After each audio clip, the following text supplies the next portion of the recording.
if you listen to enough history, you start to think that big victories are, inevitable, just a matter of industrial scale, more guns, more steel. Like, the bigger side always wins. Exactly.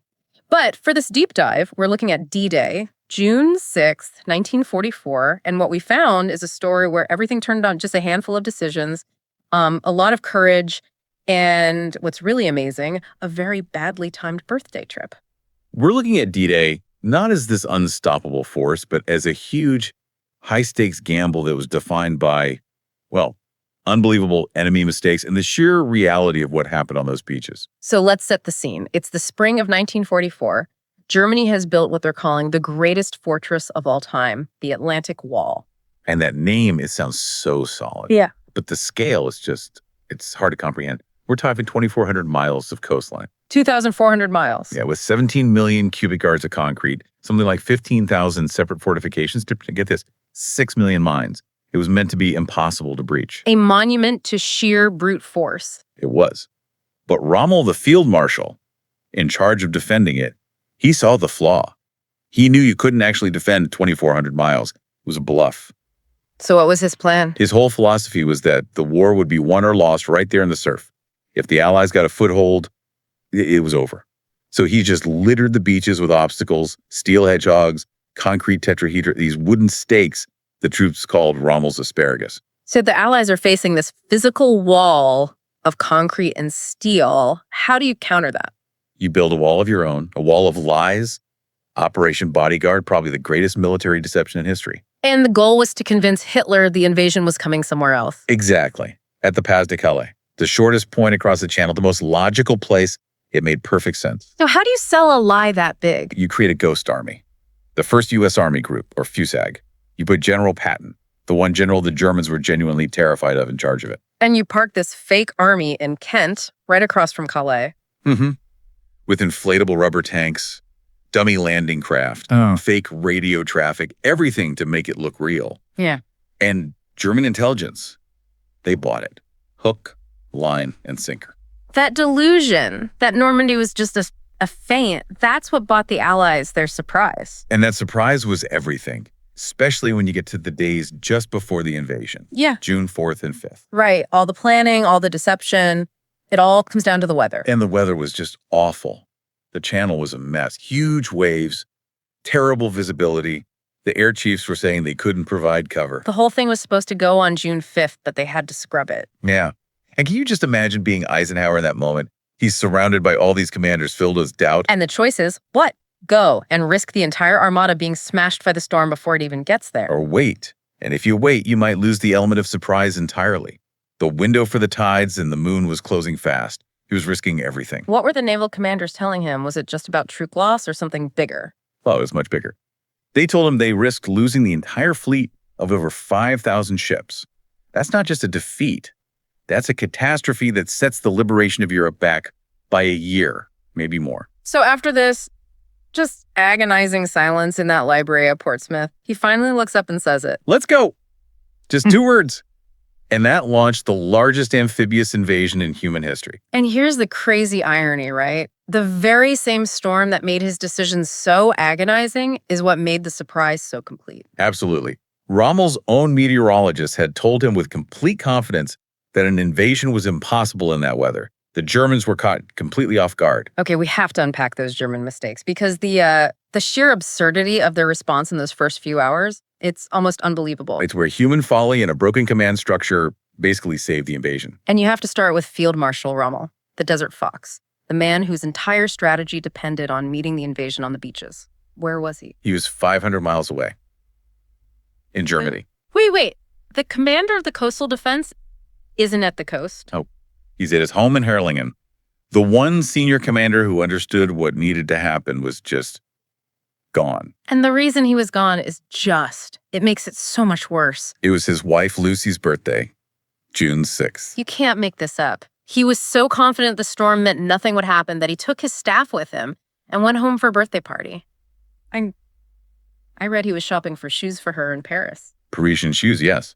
While the largest invasion force ever assembled was crossing the channel. It's a tragic, almost conical Twist of fate. But as bad as that is, Rommel's little trip is nothing compared to the catastrophe unfolding at Hitler's headquarters. No, this is the big one. This is the mistake that sealed Germany's fate on D-Day. Because of Hitler's command structure, right? Exactly. He had demanded personal control over the best units, the elite Panzer reserves, specifically the 12th SS and the Panzer Lehr divisions. These were the only forces that could have thrown the Allies back into the sea. And when the first reports of paratroopers and ships start pouring in at dawn, where's the Fuhrer? He's fast asleep. He'd taken a sleeping draft and gone to bed around 4 a.m. Okay, so wake him up. And here's the chilling part. His aides were too terrified to wake him up. They were paralyzed by fear of his legendary explosive rages. So let me get this straight. They know an invasion is happening. They know they need the Panzers. But the order can only come from one man. And that one man is asleep, and everyone is too scared to knock on his door. The cost in time. It's horrifying. For 10 critical hours, those Panzer divisions just sat there.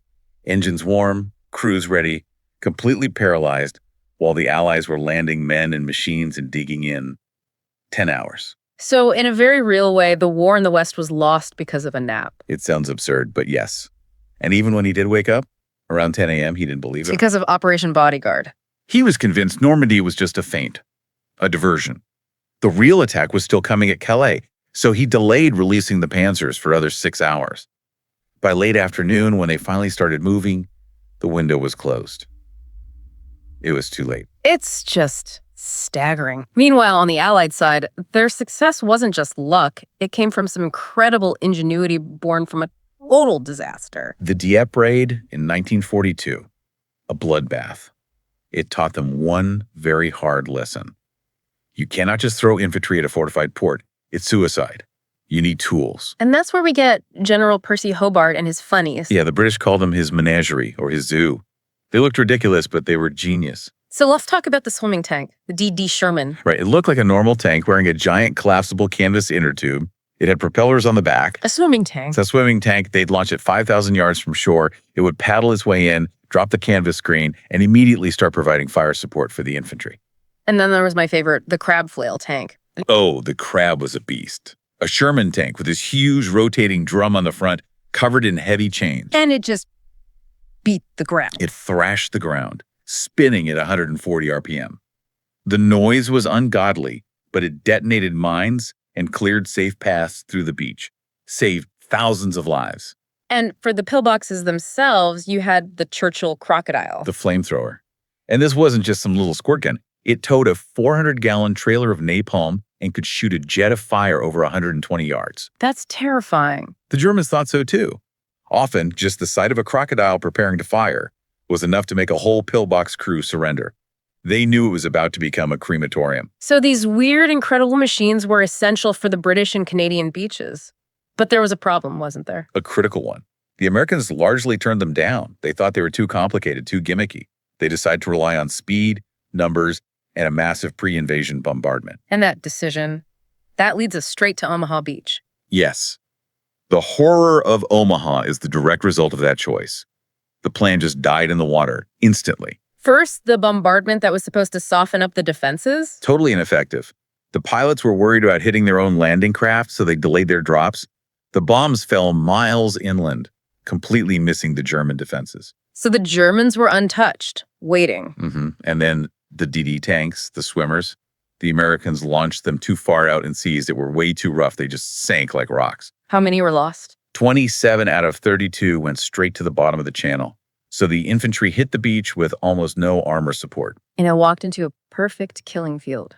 Perfectly sighted machine gun nests. Men were jumping off the ramps into neck-deep water, weighed down with 60 pounds of gear, and just getting cut down, drowning. The water. It actually turned red. By 8:30 in the morning, the assault had basically failed. It had stalled completely. The survivors were pinned down, hiding behind obstacles or the bodies of their friends. Some units lost 90% of their men in the first hour. It was a catastrophe. So what saved it? It wasn't the plan. No, the plan was gone. It was saved by individual courage, by junior officers and NCOs refusing to give up. You have Colonel George Taylor yelling at his men, 2 kinds of people are staying on this beach. Those who are already dead and those who are going to die. Now let's get the hell out of here. Just sheer will. Sheer will. Small groups of men, rangers climbing the cliffs under fire, engineers blowing gaps in the seawall. They clawed their way off that beach, inch by bloody inch. At a terrible cost. Over 2,000 American casualties on Omaha alone, all for a tiny foothold. A foothold that led them into the next nightmare, the bocage. The hedgerow country. And these aren't like, garden hedges. No, these are ancient earthen walls, 10 feet high, thick with trees and roots that have been there for centuries. A perfect natural fortress. And for Allied tanks, a death trap. A total death trap. Every hedgerow was a potential ambush site. The German anti-tank guns would just wait. Our Shermans would try to climb over a bank, exposing their thin belly armor. And that's how they got those awful nicknames. Tommy Cookers or Ronsons. After the lighter, yeah. Yeah. Light's first time. It was a brutal, grinding, yard-by-yard fight. So how did they finally break out? With a sledgehammer. Operation Cobra in late July. They decided to use strategic air power tactically. What does that mean? It means they brought in over 1,500 heavy bombers and just obliterated a small section of the German line. Dropped more than 4,000 tons of bombs in 1 hour. Just turned it into a moonscape. Literally. And tragically, some of those bombs fell short. They killed over 100 American soldiers, including Lieutenant General Leslie McNair. But it worked. It worked. The German line shattered, and that's when Patton's Third Army was finally let loose. They broke out into open country, covering 30, 40, 50 miles a day. And that led to the final destruction of the German army in Normandy. The Falaise Pocket. The Allies trapped what was left of 2 German armies and just annihilated them with artillery and air power. Eisenhower called it one of the greatest killing grounds of the war. So when you pull back and look at the whole thing, what does it all mean? It feels so inevitable now, but it wasn't. Not at all. Success hinged on this almost unbelievable series of factors. Yes, the German command structure was a mess. It was fractured and totally centralized in the hands of a dictator who was, asleep at the wheel. But it's the sheer absurdity of it. The war turning because a general went shopping for shoes instead of being at his post. And you have to remember, the Allied plan failed. It failed constantly, especially at Omaha. The technology was amazing, but when the tanks sank and the bombs missed, it all came down to the individual soldier. It succeeded because when the perfect plan collapsed, ordinary men found the courage to do the impossible. Exactly. D-Day wasn't just a triumph of planning and industry. It was this miraculous victory that was secured by a combination of the enemy's incredible arrogance and the illogical, persistent courage of a soldier in the surf. It makes you wonder, what other huge historical moments really turned on something as simple as human as a birthday shopping trip or a morning nap?